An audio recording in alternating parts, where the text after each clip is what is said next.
Fala, galera. Mais uma aula de redação e essa aula é voltada para a produção textual, né?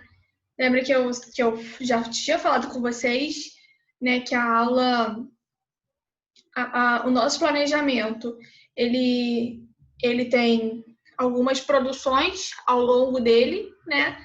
E em sala a gente consegue adequar melhor isso, né? Agora, no online fica um pouquinho mais complicado.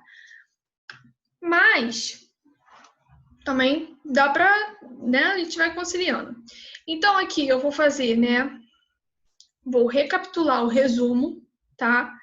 E no segundo vídeo vai ser a parte de produção textual que está no próprio livro, tá? Dessa vez eu não passei produção textual extra, porque no livro já vem. Então a gente vai abordar essa produção do livro, tá? Então, meu resumo, como é que, né, qual é o contexto do resumo? Eu pego as partes mais importantes do texto. Então, o conteúdo do resumo não é o mesmo do texto original, né? Meu resumo eu só vou tirando as partes mais importantes que eu consigo, né, conseguindo diminuir ele. Então, aqui está falando do contexto, né? Ele é mais utilizado no meio acadêmico e no meio escolar.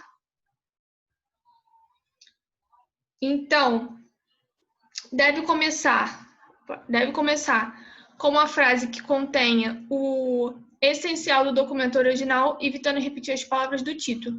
Então, a primeira frase do meu resumo deve conter no documento original, tá? Eu tenho que pegar as palavras do documento original e colocar na primeira frase do meu resumo. Porém, eu não posso pegar do título, tá? Eu não posso pegar o título e jogar lá. Eu tenho que pegar só a primeira frase e ali as palavras-chave, né? A gente diz que são as palavras-chave. As palavras-chave são aquelas palavras que chamam mais atenção no texto, que designam mais o papel do texto. Então, no resumo, eu vou lá no meu texto original, pego as palavras-chave e levo para o meu resumo, para a minha primeira linha, tá? O meu primeiro parágrafo ali precisa conter isso. Deve incluir unicamente os pontos significativos, ser claro e conciso. Então, meu resumo, como o resumo é um texto menor, então eu preciso diminuir aquele texto original, né? Então, como que eu diminuo o texto original? Eu pego as partes mais importantes do texto. Deve ser redigido com frases simples, coerentes e com continuidade. Então, eu utilizo, né, esse método para qualquer tipo de texto. Então, meu texto precisa ser coeso, né, ter uma continuidade. Eu preciso ter que tomar cuidado no resumo, porque às vezes a pessoa pega uma parte lá do primeiro parágrafo do texto original e depois só no quarto parágrafo. Mas naqueles dois parágrafos no meio, com certeza tem alguma informação que eu posso retirar dali. Então, eu preciso ter bastante atenção na hora de retirar as partes importantes que eu acho que são as partes importantes do texto, tá? Então, tentem tirar pelo menos informação de cada parágrafo, um pouquinho de informação de cada parágrafo. Então, no primeiro parágrafo, que é a introdução, eu vou focar nas palavras-chave e vou passar as palavras-chave, né, do texto original para a primeira linha e para o meu primeiro parágrafo. Então, eu vou pegar ali meu segundo parágrafo, a mesma coisa. O que conter no segundo parágrafo do texto original precisa conter no segundo parágrafo do meu resumo de forma, né, minuciosa, né, de forma compacta.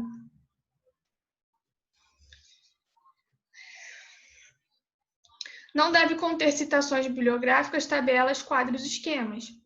Então, eu não posso, se tiver no meu texto original alguma citação, alguma tabela, alguma coisa, eu não posso colocar no meu texto, no meu resumo, tá? Então, ali no texto original, essas citações, tabelas, esquemas, elas servem para dar uma certeza no texto e para comprovar algo que o autor disse.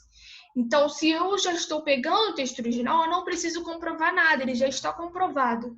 Meu resumo é só eu botar todas as informações de forma concisa, tá? De forma redutiva. Então, eu não preciso comprovar nada, porque já está comprovado no texto original. Deve dar preferência ao uso nos verbos de terceira pessoa. Lógico, né? Se eu estou pegando o texto de outra pessoa, meu verbo utilizado vai ser na terceira pessoa, porque eu estou falando daquele texto, né? Daquele autor. Então, o verbo sempre na terceira pessoa.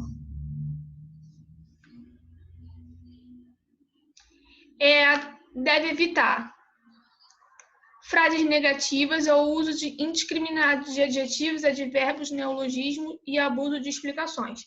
Então, resumo, eu pego exatamente o conteúdo que está no texto original e passo para o texto resumido, para o texto conciso. Então, eu não posso enfeitar muito esse texto, tá? Eu não estou produzindo conteúdo meu, eu estou pegando conteúdo de outrem. Então, eu não posso fantasiar muito esse texto. Então, o que é fantasiar? É colocar muita informação, tá? Então, adjetivos, advérbios, neologismo ou explicações é colocar muita informação nesse texto. Então, eu não posso. Informações ou afirmações que não figurem no documento original. Então, se eu coloco algo que não está naquele texto original, deixa de ser um resumo. Em caso de narrativa, os diálogos com travessão que devem ser transformados em discurso indireto. Então, se for uma narrativa que eu quero resumir, eu não vou colocar a fala de um discurso direto, o personagem falando. Eu vou citar que ele falou. Então, vai ser um discurso indireto, porque eu vou citar que ele falou algo. Abreviaturas e siglas, quando absolutamente necessárias, citá-las entre parênteses e precedidas de explicação de seu significado. Então, se eu preciso colocar uma sigla, né, que está no texto original e eu quero passar para o resumo, eu preciso daquilo ali, eu coloco entre parênteses e a explicação. Eu preciso entender que sigla é aquela. Porque no texto original, ele já está habituado, provavelmente ele citou aquilo mais de uma vez. Só que nem sempre eu vou ler o texto original, às vezes eu pego só o resumo. Então, isso acontece muito com vocês, alunos, né? O professor passa algum texto, vocês vão lá, pegam o resumo, fica mais fácil de compreender. E aí eu preciso ter, né, a explicação ali do lado. Então, eu não posso copiar aleatoriamente, o que eu falei, pegar o primeiro parágrafo, depois pegar o quarto. Eu preciso seguir a ordem certinha, pegando as partes mais importantes do texto, tá?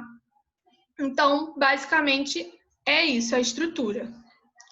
No segundo, eu vou falar, né, da proposta do livro.